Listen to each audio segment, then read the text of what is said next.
안녕하세요. 말씀을 굽는 시간의 오일기 목사입니다. 네, 오늘 일주일을 시작하는 월요일 아침에도 말씀을 굽는 시간 가운데 나오신 여러분들을 축복합니다. 오늘 하나님께서 우리에게 주신 말씀 나누기 원하는데요. 요한복음 2장의 말씀입니다. 1절에서부터 5절까지의 말씀인데요. 제가 하나님의 말씀 봉독합니다. 이 말씀을 봉독할 때에 살아계신 하나님의 음성을 들으시게 되길 바랍니다. 하나님의 말씀입니다. 사흘째 되던 날 갈릴리 가나에 혼례가 있어 예수의 어머니도 거기 계시고 예수와 그 제자들도 혼례의 청함을 받았더니 포도주가 떨어진지라. 예수의 어머니가 예수에게 이르되 저들에게 포도주가 없다 하니 예수께서 이르시되 여자여 나와 무슨 상관이 있나이까 내 때가 아직 이르지 아니하였나이다. 그의 어머니가 하인들에게 이르되 너희에게 무슨 말씀을 하시든지 그대로 하라 하니라. 아멘. 네, 오늘 이 아침에도 이 말씀 가지고 하나님의 은혜 나누게 되길 소망합니다. 저희가 요한복음 이제 시작하고 나서 지난주에 이제 요한복음 1장만 네, 주구장창 나눴었는데 사실은 그것도 뭐 이렇게 엄청나게 깊이 있게 나눈 것 같지는 않고요. 그냥 이렇게 나눠야 될 내용이 많았던 거죠. 근데 이제 어떤 내용들을 나눴냐면 요한복음이 창세기 1장의 그 구조, 요한복음 1장이 창세기 1장의 구조를 그대로 가져왔다라고 이렇게 말씀드렸었습니다. 그래서 이렇게 보면은 지난번 말굽시의 시간을 통해서 이렇게 말씀드렸던 바는 그 창세기 창조 7일의 그 구조와 요한복음 1장과 그 다음에 가나의 혼례잔치, 혼인잔치로 이어지는 그 7일이 예수님의 공생의 첫 시작이었는데 그 첫 일주일의 7일과 동일하게 매치업이 된다. 요거 나눴었고, 그리고 예수님의 공생의 첫 시작 7일이 마지막 십자가에 달리실 때의 그 7일과 정확하게 일치한다. 요것도 나눴었습니다. 그렇죠? 그래서 그런 의미에서 이제 1장의 마지막 부분에 이보다 더 큰 일을 보리라 라고 말씀하셨을 때 그 일이 가나의 혼인잔치를 뜻하는 거고, 가나의 혼인잔치의 핵심은 새로운 피조물이 되는 것이죠. 그래서 예수님의 십자가를 나타내는 것이다. 이렇게 나눴었고, 마지막 절에 야곱의 사닥다리를 이렇게 이야기하시면서 천사가 이렇게 올라갔다 내려갔다 하는 그 부분을 말씀하신 것은 결국에 무엇이냐면 하늘과 땅, 하나님과 인간 사이를 이어주기 위해 이 땅 가운데 오신 예수님의 그 사역에 대한 말씀을 해주신 것이라고 나눴었습니다. 오늘은 대망의 2장, 네, 가나의 혼인잔치에 대해서 나누려고 하는데요. 이게 참 마음이 어렵습니다. 가나의 혼인잔치에 대한 수없이 많은 설교를 이미 되게 많이 들으셨을 것 같아가지고, 네, 그래서 가나의 혼인잔치에 대한 또 다른 설교 하나를 그냥 추가하는 것 같은 느낌이 들지만, 그래도 하나님 말씀이니까요. 늘 새롭게 다가온 하나님 말씀, 가나의 혼인잔치에 대해서 오늘 이야기해 보려고 합니다. 자, 1절에서 3절까지는 어떻게 보면은 배경에 대한 이야기가 나오는 것이죠. 자, 1절을 제가 먼저 한번 읽어보겠습니다. 1절입니다. 사흘째 되던 날 갈릴리 가나에 혼례가 있어 예수의 어머니도 거기 계시고. 자, 여기서 중요한 표현은 사흘째 되던 날이라는 표현이겠죠.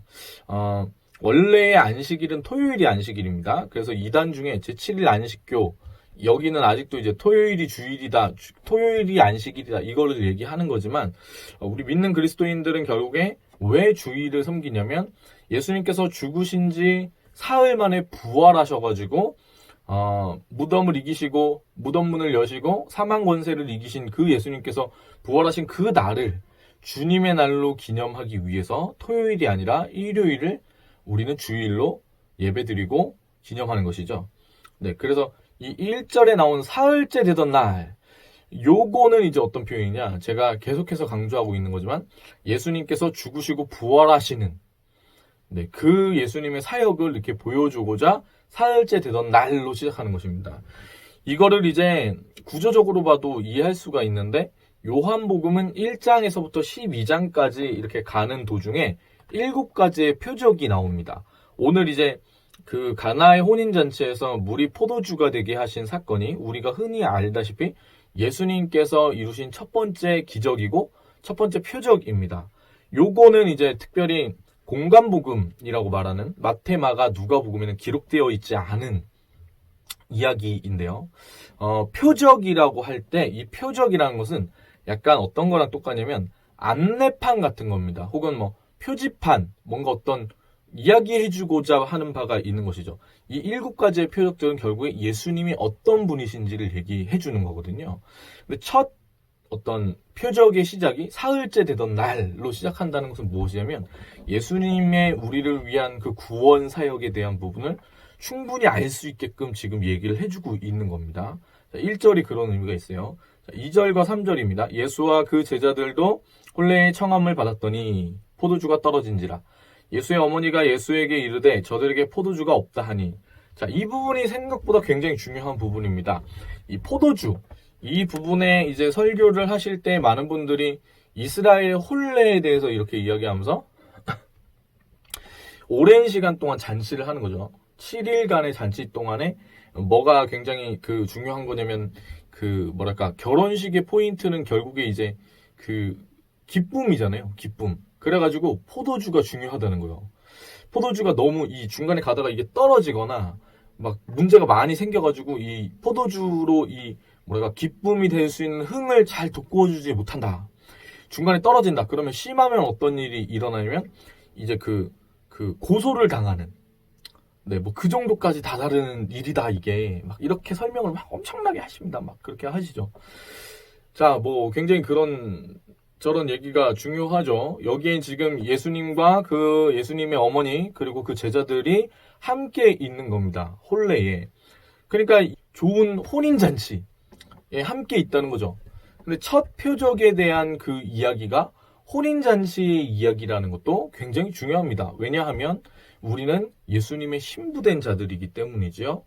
자, 그 혼인잔치 가운데 지금 어떤 문제가 생겼냐면 포도주가 없어진 겁니다. 포도주가 떨어진 겁니다. 자, 이거를 이제 어떻게 생각을 할 수 있냐면 요한복음 3장 16절에 하나님이 세상을 이처럼 사랑하사 독생자를 주셨으니 이는 저를 믿는 자마다 멸망치 않고 구원을 얻게 하려 하심이다. 이렇게 써 있잖아요. 3장 16절이. 저희 때는 이 3장 16절도 이제 조만간 될 텐데 저희 때는 막 노래 이렇게 불렀었어요. 지금은 요즘에 그 찬양 부르라 그러면 하나님께서 이런 거 막 부르는데 저희 때는 하나님이 세상을 이처럼 사랑하사 독생자를 주셨으니 뭐 이걸로 많이 했었거든요. 자, 그러면은 우리가 보통 복음에 대한 부분에 그걸 나눴을 때 어디에 집중하냐면 하나님이 세상을 이처럼 사랑하사에 집중합니다. 그렇잖아요.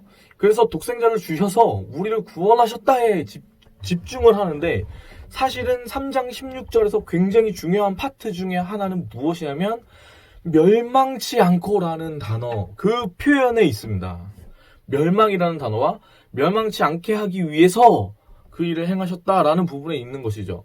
여러분, 우리가 복음을 전할 때 굉장히 많은 부분 이렇게 썼던 영상 중에 제가 그 영화 어떤 영화인지 지금 기억이 잘 안 나는데 제가 이전에 섬겼던 그 홀리원 공동체 청년 일부에서도 한번 그 영상에 대한 부분을 이렇게 그걸 틀어줬었어요. 그게 뭐냐면 그 다리에 이렇게 그 다리가 이렇게 왜 그 있잖아요. 들려지는 다리. 뭐 거기 이제 지하철이 아니고 철도가 이렇게 깔려 있는 건데 이 철도가 이렇게 지나갈 때 다리를 내려가지고 철도가 지나갈 수 있게끔 해야 되는 그 직업을 가진 아버지의 이야기였어요. 그게 아들과 아버지가 있습니다. 뭐 영상 보신 분들 굉장히 많을 텐데 그 영상에 아버지는 아들을 너무 사랑하죠. 근데 거기에서 이 아들내미가 이렇게 아버지를 너무 사랑하는 마음에 같이 이렇게 있다가 보니까 아버지가 잠깐 딴짓하는 사이에 지금 이렇게 다리는 올라가 있는데 내려가야지 철도가 지나가는데 올라가 있는 거예요. 근데 아버지는 지금 뭔가 딴짓을 하고 있는데 아들이 볼 때 딴짓을 아버지가 지금 하고 있는데 철도에 이제 기차가 막 오고 있는 겁니다. 그러면 지금 상태라면 어떻게 되냐면 말이 좀 빠르네요. 어떻게 되냐면 무너지겠죠. 다 열차 안에 기차 안에 탄 사람 다 죽겠죠. 왜냐면 다리 밑으로 떨어질 거니까. 그래서 그걸 보고서 아들내미가 아빠를 막 애타게 부르다가 어찌저렇게 하다가 갑자기 그 다리 이렇게 그거 하는 거기에 딱 떨어진 겁니다. 그래서 뒤늦게 그 아버지가 그걸 보고 상황이 두 가지 발생한 거 알게 된 거죠. 아들이 지금 그 밑에 떨어져 있는 상태다. 그리고 기차가 온다. 그래가지고 기차를 구하기 위해 다리를 내리면 누가 죽는 거냐면 아들이 죽는 겁니다. 아들이 죽어요. 이 많이들 보셨을 거예요. 그래가지고 결국에 막 고민하다가 어떡하지 막 이렇게 하다가 결국에 뭐 한 거냐면 그 다리 내려가지고 사람들 살린 거죠. 그러고서 그 사람이 그 아들내미가 떨어진 거기에 막 가가지고 오열을 합니다. 그게 복음이다라고 얘기하는 거예요. 근데 여기서 중요한 포인트가 뭔지 아십니까? 그 기차 내에 있는 사람들 계속해서 영화 속에 비춰주는데 그 기차 내에 있는 사람들은요, 지금 그런 문제가 있다는 걸 몰랐던 거죠. 모르고 있는 겁니다. 그러니까 여러분, 이게 뭐냐면 잔치집에 포도주가 떨어진 것은 너무나 어마어마하고 엄청난 문제예요. 지금 혼인잔치는 기쁨으로 가득 차 있을 수 있겠지만 포도주가 떨어졌다는 것이 조만간 사람들에게 알려지는 그 순간 이 혼인잔치는 파국으로 치닫을 겁니다. 많은 사람들이 불평과 불만을 하고 심지어 싸우고 난리가 날 거란 말이에요. 근데 이 상태가 누구의 상태냐면 세상의 상태. 예수님이 없는 저와 여러분의 상태였다는 것이죠. 이거를 요약해서 얘기하자면 열차 속에 타고 있는, 아무 일 없는 것처럼 느껴지지만 조만간 다리 밑으로 떨어져 죽게 될 우리, 멸망할 수밖에 없는 우리, 그런 상태를 지금 포도주가 떨어진 걸로 이야기를 하는 겁니다. 여러분 세상 사람들이 왜 예수님 안 믿는지 아세요? 예수님 안 믿어도 멸망하지 않을 거라고 생각하기 때문에 그래요. 멸망할 것 같은 분위기가 없기 때문에 그래요. 여러분, 멸망할 것 같으면 다 믿죠. 그래서 여러분, 이 코로나 사태가 굉장히 안타깝게도 전 세계 가운데 들끓고 있는 지금 이때에 우리가 기억해야 될 것이 있는 겁니다. 본질을 회복해야 됩니다. 멸망할 것 같지 않으니까, 영원히 심판이 없을 것 같으니까 우리가 일상생활 속에서 남들이 이야기하고 세상이 우리 가운데 계속 이야기해주는 바, 지금 있는 이 시간에 너 혼자만 잘 먹고 잘 살면 된다는, 여러분 그렇지 않아요? 돈 많이 벌면은 내가 좋은 일 쓰겠습니다. 좋죠. 그런데 그 전에 일단 내가 먼저 잘 먹고 잘 살겠다라는 그 생각 없으십니까? 네. 그런 생각들이 굉장히 팽배한 지금 시기라는 것이죠. 근데 왜 그러냐? 왜 사람들이 그렇게 다 이렇게 지내냐? 멸망의 길로 가고 있다는 것을 모르기 때문에 그래요. 마치 뭐랑 똑같냐면 폭포가 이렇게 밑에 이렇게 있어요. 폭포가 이렇게 있는데 우리가 다 이 배를 타고 이렇게 물결을 이렇게 향해서 가고 있는 겁니다. 이 물이 이쪽으로 가고 있어요. 이렇게 가고 있어요. 우리가 배를 타고 있어요. 이 배가 옛날식 배예요. 그래가지고 물이 흐르면 그냥 따라서 갈 수밖에 없는 배인데 이 배 속에 있으면서 이제 희희낙낙하게 파티를 하고 있는 거죠. 왜 파티를 하냐? 앞에 폭포가 있다는 걸 모르기 때문에. 조만간 이게 괜찮은 것처럼 보이지만 뭘 만날까요? 폭포를 만납니다. 그 다음에 어떻게 될까요? 떨어지는 거죠. 그러면 끝나는 겁니다. 그걸 모르기 때문에 예수님을 믿지 않는 거예요. 이거를 알면 우리 신앙의 대부분의 그 고민들이 굉장히 많이 빠르게 해결이 되거든요. 자, 일단 이게 우리 인간의 상태라는 것이죠. 자, 그래서 예수님의 어머니가 이 그 혼인잔치에서 도대체 어떤 역할을 하고 있었는지 정확하게 알 수는 없어요. 뭐 여러 가지 이야기들이 많이 나오죠. 근데 그러다가 예수님의 어머니께서 예수님에게 그런 얘기를 하는 거예요. 저들에게 포도주가 없다. 이렇게 얘기를 하신 거죠. 그랬더니 4절에 이렇게 얘기하십니다. 예수께서 이르시되 여자여 나와 무슨 상관이 있나이까? 내 때가 아직 이르지 아니하였나이다. 이렇게 얘기하시는 거죠. 자, 이 4절이 성경에서 흔히들 이야기하는 난제들 중에 하나입니다.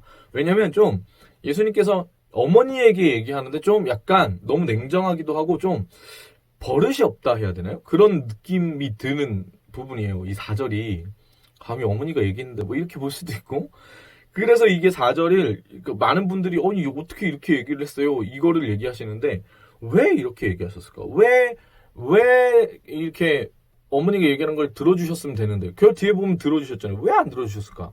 많은 사람들이 여기에 포인트를 가지는데 사실은요, 이거보다요, 예수님 왜 안 들어주신다고 하셨다가 왜 들어주셨지? 이게 사실은 더 궁금해야 되는 상황인 것 같은데. 아무튼 여기서 이제 중요한 포인트가 내 때가 라는 단어고요.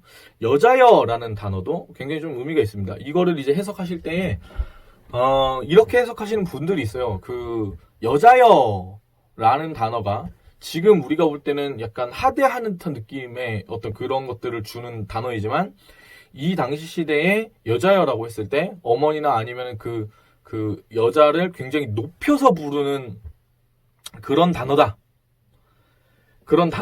뭐 이렇게 얘기하시는 분들이 있습니다. 그러니까 어머니를 대할 때 우리 한글로 보니까 여자여 이러면 하대하는 것 같지만 그렇지 않았다. 굉장히 존중하는 듯한 느낌의 어떤 표현이다. 이렇게 보시는 분들이 있어요. 뭐 이건 견해의 차이일 수도 있는데 사실은 그걸로 얘기하기 좀 약간 애매해요. 왜냐면은 내 때가 아직 이르지 아니하였나이다라는 데에 포인트가 있는 거거든요. 여기서 얘기하는 내 때라는 것은 예수님께서 영광스럽게 올라가시는 그 십자가의 영광을 취하시는 그때를 얘기하는 거예요. 죽으시고 부활하시는 그때를. 이건 다들 아시잖아요. 그때가 이르지 않았습니다라고 얘기하실 때 결국에는 이게 뭐냐면은 뭐랄까 버릇없게 어머니를 하대하면서 막 이렇게 저렇게 막 얘기한 게 아니라 예수님이 가진 신분과 목적을 잊지 않으셨기 때문에 이렇게 얘기를 한 거라고 보는 거죠. 여기서 이제 생각할 수 있는 게 여러 가지가 있어요. 예수님의 어머니라 할지라도 이 사람조차도 멸망을 향해 갈 수밖에 없는 어쩔 수 없는 죄인인 인간이었다는 것이죠. 그리고 예수님께서는 결국 어떤 분이시냐면 뭐랄까 인간적인 요구가 아니라 인간들의 어떤 구원을 이루기 위해서 그 사역 가운데에 오신 분이시기 때문에 개인적인 이 요구에 대해서 들어주실 수 없다라고 얘기를 하신 것이죠. 네. 그렇게 이렇게 판단을 하는 게 제가 볼 때는 뭐랄까 더 이렇게 맞다라고 생각이 들어요. 네. 그러니까 예수님의 그 목적을 잊지 않으셨기 때문에 이 부탁을 들어줄 수 없다라고 말씀하신 것이죠. 그런데 사실은 이 물이 포도주가 되게 하신 이 사건 자체가 의미가 사실은 있어요. 포도주로 이렇게 물을 만드신 것이 대속의 제물로 이 땅에 오신 그대로 하나님의 그 뜻 가운데 순종해서 십자가에 죽으시면서 흘리실 피에 대해서 포도주로 상징. 그래서 저희가 성찬식 할 때도 이제 포도주를 이렇게 하는 거잖아요. 그러니까 사실은 여기에서 마리아에게 이렇게 얘기하심으로 말미암아서 예수님께서 이 요한복음 안에서 뭘 얘기하고 계신 거냐면 왜 이 땅에 오셨고 무엇을 위해서 이 땅에 오셨는지를 이 부분을 통해서 알려주시는 거다. 그렇게 해석을 하는 게 더 바른 표현인 것 같습니다. 네, 그렇게 생각합니다. 자, 그랬더니 이렇게 예수님의 어머니 마리아가 뭐라고 얘기하시냐면 그의 어머니가 하인들에게 이르되 너희에게 무슨 말씀을 하시든지 그대로 하라 하니라. 이렇게 얘기합니다. 참 대단한 거죠. 왜냐면은 예수님의 표현은 거절이었단 말이에요. 거절이었는데 마리아의 표현은 뭐냐면 뭐를 얘기하시든 간에 예수께서 얘기하시는 대로 다 들어줘라. 이렇게 얘기를 하는 겁니다. 자, 그래서 원래 이 사건 자체는 이상한 사건입니다. 왜 이상한 사건이냐? 아니, 포도주가 떨어졌으면 누구에게 얘기해야 되냐면 혼주에게 얘기를 해야 되는 거잖아요. 근데 이걸 예수님한테 얘기를 한단 말이에요. 그것도 이상한 건데 원래 그에 대한 책임이 누구에게 있냐면 혼례를 하는 그 집안에 있는 거란 말이죠. 그럼에도 불구하고 예수님께서 무엇을 얘기하시건 간에 다 들어주라고 얘기를 한다는 겁니다. 이로써 뭐가 되는 거냐면 여러분 그 혼례의 뭐랄까 주인 그것이 바뀌게 되는 것이죠. 예수님께서 이제 이 일에 개입을 안 하시다가 개입할 수 있는 여지로 딱 들어오게 되시는 겁니다. 들어오게 되시는 거예요. 여러분 우리 가운데도 이러한 믿음이 필요하죠. 예수님께서 우리 삶 가운데 들어오셔서 우리의 주인이 되게 하시려면 우리가 믿음으로 지금 이 물이 포도주가 되게 하신 믿을 때에 그분을 신뢰함으로 믿음의 고백 가운데 나아갈 때에 우리의 새로운 피조물 되게 하시는 예수 그리스도에 대한 그 믿음 고백할 때 우리를 의롭다 칭해 주시는 것이거든요. 마리아는 그 어머니 마리아는 예수님의 그 어린 시절에 여러 가지 것들을 많이 보아왔기 때문인지도 모르겠지만 예수님께서 어떠한 일을 행하실 것에 대한 기대가 있었어요. 이거를 볼 때 여러 가지로 볼 수 있어요. 어떤 분들은 외경 가운데에 나오는 왜 성경이 정경에 포함되지 않았던 뭐 그런 구전되어지는 설화적인 어떤 전설적인 이야기들을 가지고 예수님 어린 시절에서부터 여러 가지 기적을 많이 일으키셨던 그거를 어머니가 보았을 거다 이렇게 보시는 분들이 있는데 틀립니다. 왜냐하면 예수님께서 그 생애에 첫 번째 일으키신 기적은 그냥 여기에서 나오는 이 물이 포도주로 되게 하시는 이게 첫 기적이라고 써 있어요. 네, 그래가지고 다른 그거로 생각을 안 하는 게 좋습니다. 네, 다른 그걸로 생각 안 하는 게 좋아요. 그리고 사실은 이 사건 자체가 여러 가지 의미하는 게 있어요. 이게 첫 표적이거든요. 그러니까 이전까지 기적을 뭔가 일으켰을 거다 이렇게 생각하는 거는 맞지 않은 것 같아요. 네, 맞지 않는 것 같고요. 혼인식장 가운데에 이 어머니 마리아가 이야기하는 그 믿음의 고백 하나로 말미암아서 주관하는 어떤 주체가 바뀐 것이죠. 근데 이것이 우리의 삶 가운데서도 일어나는 일입니다. 우리가 예수님을 구주라 고백하는 그 순간 우리 삶의 이 혼인 예식, 망쳐버릴 것 같은 혼인 예식, 포도주가 떨어진 우리의 삶, 네, 멸망을 향해 가는 우리의 삶, 그 가운데에 배의 선장이 바뀌는 것이죠. 여러분, 그리고 그 혼인잔치의 책임자가 바뀌는 것입니다. 네, 또 다른 식으로 표현하지만 요걸 기억하셔야 됩니다. 포도주가 떨어진 이 상황을 그 누구도 막을 수가 없는데 유일하게 그걸 막으실 수 있는 분이 예수님이라는 것이죠. 여러분 삶 가운데 혹시 그 나무과도 보면 그런 게 있어요. 다른 어떤 은혜 구하지 않으리. 다른 것으로 여러분의 삶의 어떤 그 문제, 구원의 문제, 여러분의 그 여러 가지 어려운 부분의 문제, 인간의 문제는 그 저희가 토요일날 집회하면서도 좀 들은 바가 있는데 그 문제라고 하더라고요. 외로움과 그 다음에 이제 공허함과 그 다음에 미래에 대한 두려움. 이게 이제 하나님을 떠난 사람들이 가지게 되는 세 가지 문제라고. 이 문제에 대한 해결책 여러분 있으시다고 생각하십니까? 없어요. 예수님께만 있어요. 예수님께 나아가서 그분의 그 십자가의 그 은혜, 그 구원을 믿음으로 내가 고백하는 그때에만 여러분 우리를 새로운 피조물 되게 하시는 줄 믿습니다. 우리 죄에 대한 그 인간의 그 더러운 죄에 대한 문제는요, 결국 예수님의 보혈로만 씻겨지는 것이죠. 그래서 이 뒤에 나오는 6절에 내일부터 이제 살펴볼 건데 돌 항아리가 있었잖아요. 그게 정결 예식에 쓰이는 물이 담겨 있는 겁니다. 근데 그 물로 우리를 정결케 씻을 수 있는 게 아니었던 거예요. 그럼 뭘로만 가능하냐? 오직 예수님의 보혈로만. 아멘. 여러분 오늘도 그 하나님과 함께 동행하는 한 날이었으면 좋겠습니다. 우리를 포도주 되게 하신 주님, 새로운 피조물이 되게 하신 주님, 그 놀라운 주님의 은혜 가운데 주님 바라보시면서 찬양하면서 이 일주일도 생활하는 저와 여러분 되셨으면 좋겠습니다. 오늘 하나님께서 주신 찬양 나누기 원하는데요, 딱 요 내용에 대한 찬양이에요. 많이 모르실 찬양일 수도 있는데 크신 내 주님이라는 찬양이거든요. 함께 찬양합니다. 물이 포도주 되고 눈먼 자 눈을 뜨네. 주밖에 없네. 주밖에. 어둠을 비추시며 우리를 일으키네. 주밖에 없네. 주밖에. 아멘. 크신 내 주님, 강하신 주님, 그 어느 누구보다 더 높은 주는 치료자, 그고 놀라운 주님. 크신 내 주님, 강하신 주님, 그 어느 누구보다 더 높은 주는 치료자, 그고 놀라운 주님.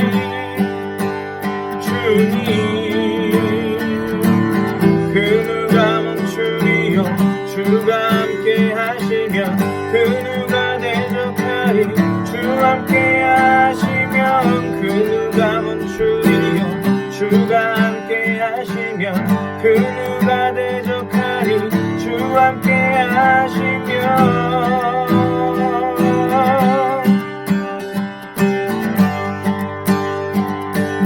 주 함께 하시면. 할렐루야. 아멘. 주님을 찬양합니다. 크신 내 주님, 크신 내 주님, 강하신 주님, 그 어느 누구보다 더 높은 주는 치료자, 그고 놀라운 주님. 크신 내 주님, 강하신 주님, 그 어느 누구보다 더